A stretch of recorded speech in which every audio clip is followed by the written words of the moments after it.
dive into the tumultuous 16th century, a time of religious conflict and political maneuvering.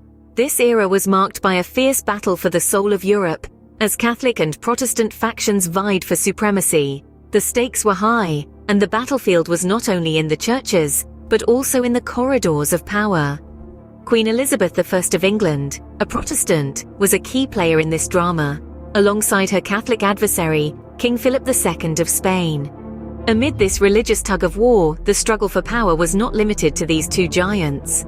The tension between England and Scotland was palpable, as both nations sought to assert their dominance.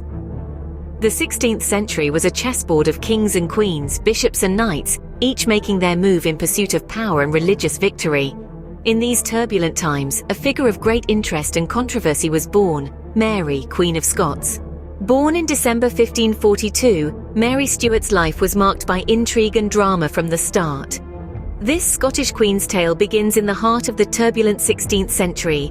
Born to the reigning King James V of Scotland and his French second wife Mary of Guise. The royal couple's joy at Mary's birth was short-lived, as King James fell ill and died just 6 days later.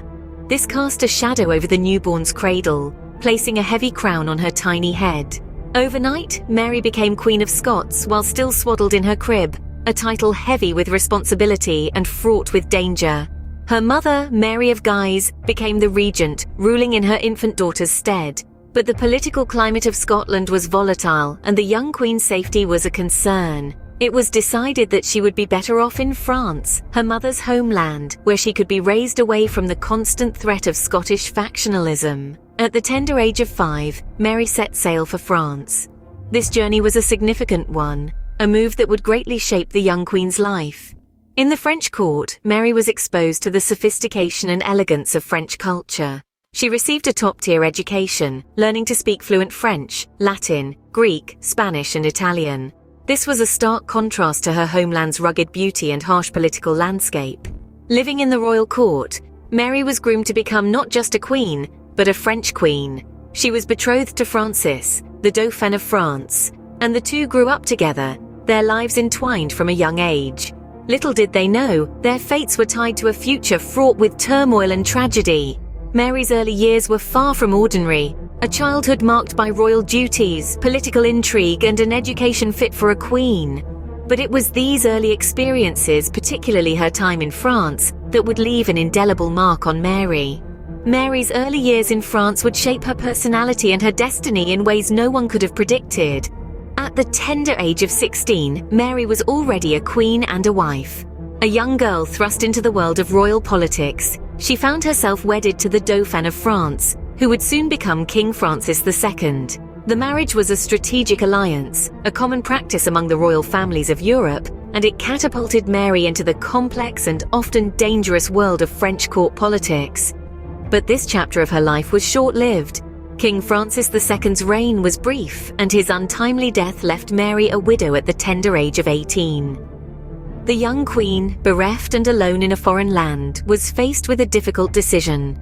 She chose to return to her homeland Scotland, a country unfamiliar to her, having spent most of her formative years in France.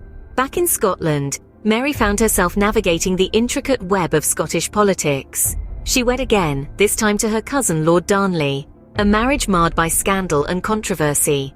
Lord Darnley was a contentious figure, and their union was fraught with difficulties from the start, eventually leading to his suspicious death. Yet Mary's personal trials didn't end there. In a shocking turn of events, she married again, this time to the Earl of Bothwell, a man widely suspected to be behind Darnley's death. This marriage sparked outrage among the Scottish nobility and led to an uprising against Mary.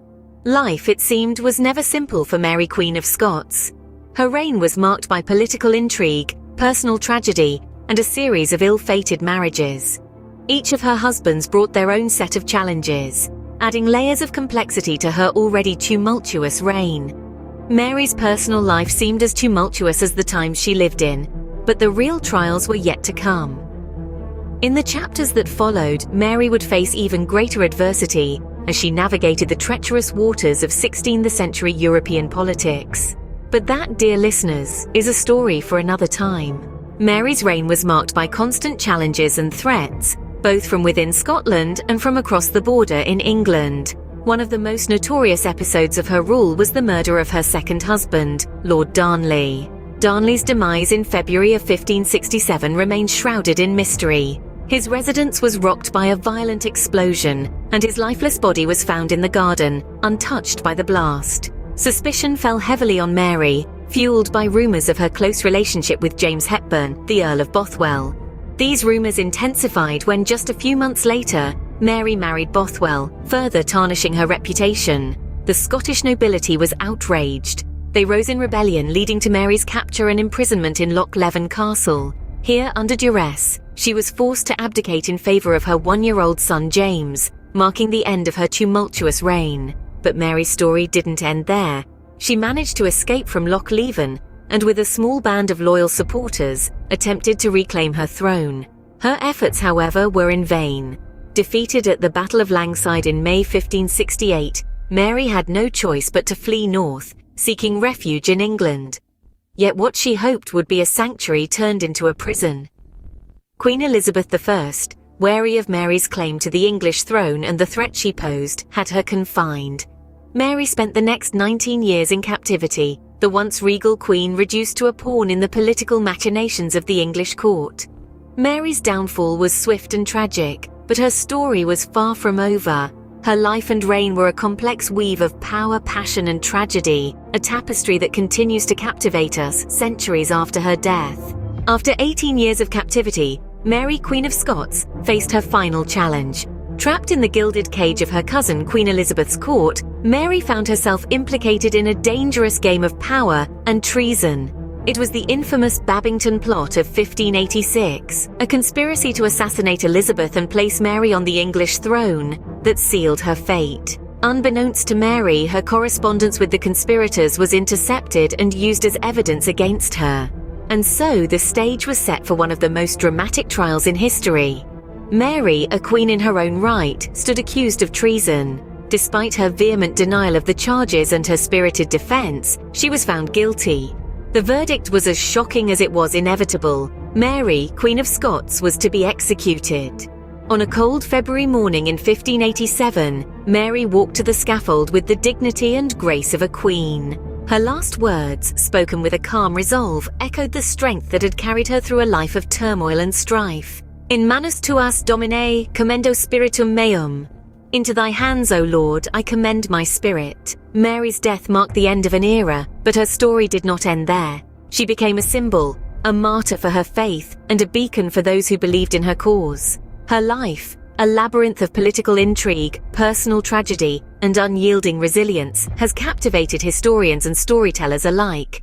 Mary's legacy is not just about her reign or her tragic end. It's about her courage in the face of adversity, her intelligence in navigating the treacherous waters of 16th century politics, and her charm that won her both allies and enemies. She was a woman who dared to challenge the norms, who dared to dream, and who dared to fight for her rights. Mary, Queen of Scots, a woman of charm, intelligence, and courage, left an indelible mark on history, a queen who lived and died in the shadow of the throne. The life of Mary, Queen of Scots, was a saga of power, passion, and tragedy. Born into a turbulent 16th century, Mary's life was anything but ordinary. Her early years were steeped in political intrigue and personal hardship, a prelude to her tumultuous reign. As queen, Mary's life took a dramatic turn. Her marriages became a vivid tapestry of alliances, betrayals, and power plays that would shape her destiny. However, her reign was not to last. The downfall of Mary, Queen of Scots, was a sequence of events as tragic as they were inevitable. Her execution marked the end of an era, a poignant finale to a life that was as much a product of its time as it was a shaping force within it. The historical significance of her life cannot be overstated. Mary, Queen of Scots, remains a fascinating figure, a queen whose life was as dramatic as the time she lived in.